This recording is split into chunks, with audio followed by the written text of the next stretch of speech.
KPC ಇಲಾಖೆಯಿಂದ ನಿನ್ನೆ notice release ಮಾಡಿದ್ದಾರೆ 27/3/2025. ಈಗ ಕರ್ನಾಟಕ ಪರೀಕ್ಷಾ ಪ್ರಾಧಿಕಾರಿ ವತಿಯಿಂದ ಕೂಡ ಅದೇ ದಿನಾಂಕದಂದು ರಿಲೀಸ್ ಮಾಡಿದರು.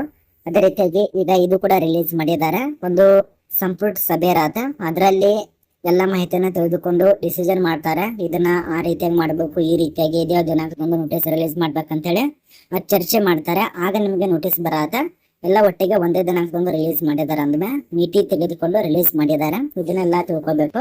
ಇದರಲ್ಲಿ ಏನ್ ತಿಳಿಸ್ಕೊಟ್ಟಿದ್ದಾರೆ ಅಂತ ತುಂಬಾ ಜನ ತಿಳ್ಕೊಬಹುದು. ನೋಡಿ, ಯಾರ್ಯಾರು ಕೆಪಿಎಸ್ಸಿ ಪರೀಕ್ಷೆ ಬರೀತಿದ್ದೀರಲ್ಲ, ಆ ಒಂದು ಪರೀಕ್ಷೆ ಮುಂದೂಡಲಾಗಿತ್ತು. ಆ ಒಂದು ದಿನಾಂಕ ಕೂಡ ಗೊತ್ತಿದ್ದಿಲ್ಲ ಕೆಲವು ಜನ ವಿದ್ಯಾರ್ಥಿಗಳಿಗೆ. ಆ ಒಂದು ದಿನಾಂಕನ ತಿಳಿಸ್ಕೊಟ್ಟಿದ್ದಾರೆ. ಅದನ್ನ ತಿಳಿಸ್ಕೊಡ್ತಾ ಇರೋದು ಈ ಒಂದು ವಿಡಿಯೋದಲ್ಲಿ. ಪ್ರತಿ ಒಂದು ಮಾಹಿತಿ ಇರತ್ತೆ. ವಿಡಿಯೋ ಕೊಂಡ್ತನಕ ನೋಡಿ. ಮತ್ತೆ ಈ ಒಂದು ಪ್ರಶಾಂತ್ ಅಕಾಡೆಮಿ ಚಾನಲ್ ಅನ್ನು ಸಬ್ಸ್ಕ್ರೈಬ್ ಮಾಡಿಲ್ಲ ಅಂದ್ರೆ ಸಬ್ಸ್ಕ್ರೈಬ್ ಮಾಡ್ಕೊಳ್ಳಿ. ಬನ್ನಿ ಸಾಂದ್ರೆ ಇದರಲ್ಲಿ ಏನ್ ತಿಳಿಸ್ಕೊಟ್ಟಿದ್ದಾರೆ ಸ್ವಲ್ಪ ನೋಡ್ಕೊಳ್ಳಿ. 2023 ಮತ್ತು 2024 ಸಾಲಿನ ಗೆಜೆಟ್ ಪ್ರೊಫೆಷನರ್ ಗ್ರೂಪ್ ಎ ಮತ್ತು ಗ್ರೂಪ್ ಬಿ ಹೊಂದದ ಒಟ್ಟು 384 ಪೋಸ್ಟ್ಗೆ ಹುದ್ದೆಗಳಿಗೆ ಸಂಬಂಧಪಟ್ಟಂತೆ ಪೂರ್ವಭಾವಿ ಮತ್ತು ಮುಖ್ಯ ಪರೀಕ್ಷೆಗಳಿಗೆ ಅಧಿಸೂಚನೆ ಕ್ರಮವಾಗಿ 26/2024 ಅದು ಕೂಡ ಹೊರಡಿಸಲಾಗಿತ್ತು. ಅದನ್ನ ಮತ್ತೆ ಮುಂದೂಡಿಸಿದ್ರು. ಅದನಂತರ ಮತ್ತೆ ಮುಂದೂಡಿಸಿದ್ರು. ಅದನಂತರ 2025 3ನೇ ತಾರೀಕದಂದು 3ನೇ ತಿಂಗಳಿತ್ತು. ಮೂರನೇ ತಿಂಗಳಿತ್ತು, ಅದನ್ನು ಕೂಡ ಮುಂದೂಡಿಸಿದ್ರು. ಅದನಂತರ 4ನೇ ತಿಂಗಳಿತ್ತು, ಅದನ್ನು ಕೂಡ ಮುಂದೂಡಿಸಿದ್ರು. ಈಗ ಪ್ರಸ್ತುತವಾಗಿ ಸದರಿ ಪರೀಕ್ಷಾ ಮುಖ್ಯ ಪರೀಕ್ಷೆ ದಿನಾಂಕ ಬಿಟ್ಟಿದ್ದಾರೆ ನೋಡಿ.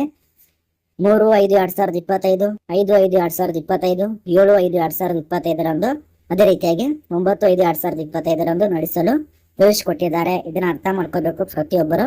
ಈ ಒಂದು ದಿನಾಂಕದೊಂದು ಪರೀಕ್ಷೆ ಇರುತ್ತೆ. ಯಾವಾಗ ಅಂದ್ರೆ 3/5/2025, 5/5/2025, ಅದೇ ರೀತಿಯಾಗಿ 7/5/2025 ಈ ಒಂದು ಗೆಜೆಟ್ ಪರೀಕ್ಷೆಗಳು 385 ಪರೀಕ್ಷೆಗಳು 85 ಪೋಸ್ಟ್ಗೆ ಸಂಬಂಧಪಟ್ಟಂತೆ ಪರೀಕ್ಷೆ ಇಡೋದಕ್ಕೆ ಈ ಒಂದು ದಿನಾಂಕನ ಫಿಕ್ಸ್ ಮಾಡಿದ್ದಾರೆ. ಕೊನೆಯದಾಗಿ ಇದು ಅಧಿಸೂಚನೆ ತಿದ್ದುಪಡಿ, 2ನೇ ಅಧಿಸೂಚನೆ ತಿದ್ದುಪಡಿ ಆಗಿರತ್ತೆ. ಇದನ್ನ ಅರ್ಥ ಮಾಡ್ಕೋಬೇಕು ಪ್ರತಿಯೊಬ್ಬರು. ಎಲ್ಲರೂ ಅರ್ಥ ಮಾಡ್ಕೊ. ಇದ್ರ ಬಗ್ಗೆ ಅರ್ಥ ಆಗಿದೆ ಅಂತ ಅನ್ಕೋತೀವಿ. ತುಂಬಾ ಹೇಳೋದಲ್ಲ. ಈ ಒಂದು ದಿನಾಂಕ ಬಂದಿತ್ತು, ದಿನಾಂಕ ಬಗ್ಗೆ ತಿಳಿಸ್ಕೊಟ್ಟಿದ್ದೇವೆ. ಗೆಜೆಟ್ ಪರೀಕ್ಷೆ ಇದಾವಲ್ಲ, ಈ ಒಂದು ದಿನಾಂಕದಂದು ನಡೆಸ್ತಾರೆ. ನೋಟಿಸ್ ಬೇಕಂದ್ರೆ ಟೆಲಿಗ್ರಾಮ್ ಗ್ರೂಪ್ಗೆ